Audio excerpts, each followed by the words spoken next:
ఈ వీడియో పూర్తిగా చూడండి. నచ్చితే లైక్ చేయండి, మీ స్నేహితులు కూడా షేర్ చేయండి. సబ్స్క్రైబ్ చేసుకోవటం మాత్రం మర్చిపోకండి. సబ్స్క్రైబ్ చేసుకుంటే నా వీడియోలన్నీ చూడవచ్చు. ఈ స్తోత్రం మా గురువుల ద్వారా మాకు వచ్చింది. వారు ఒక ప్రసంగంలో ఇది మాకు చదివి వినిపించారు. మీరు కూడా చక్కగా ఇది చదువుకుని ధరించండి.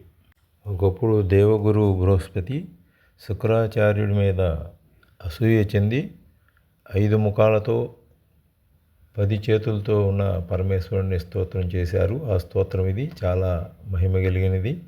ఏకాగ్రతతో భక్తి శ్రద్ధలతో దీన్ని చదివినంతనే శంకరుడు ప్రసన్నం అవుతాడని కూడా పురాణాల ద్వారా తెలుస్తుంది. ఈ జన్మలోనే ముక్తి కావాలనుకునేవారు అత్యంత భక్తి శ్రద్ధలతో చదవాలి లేదా వినాలి.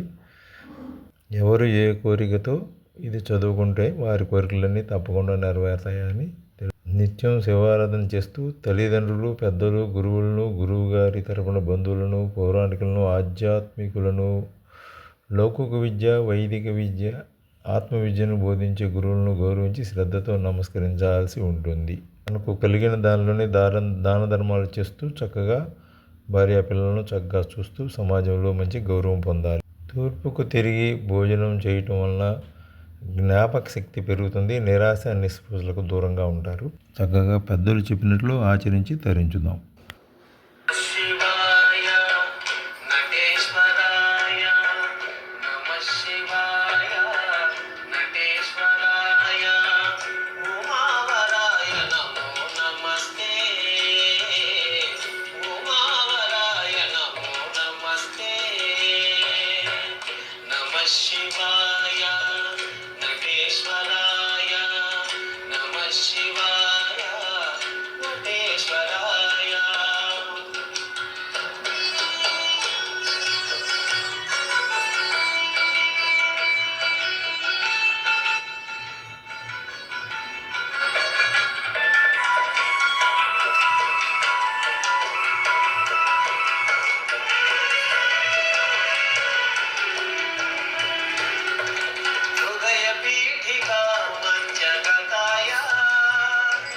సదమల వాన్మయ సంపత్తరాయ హృదయ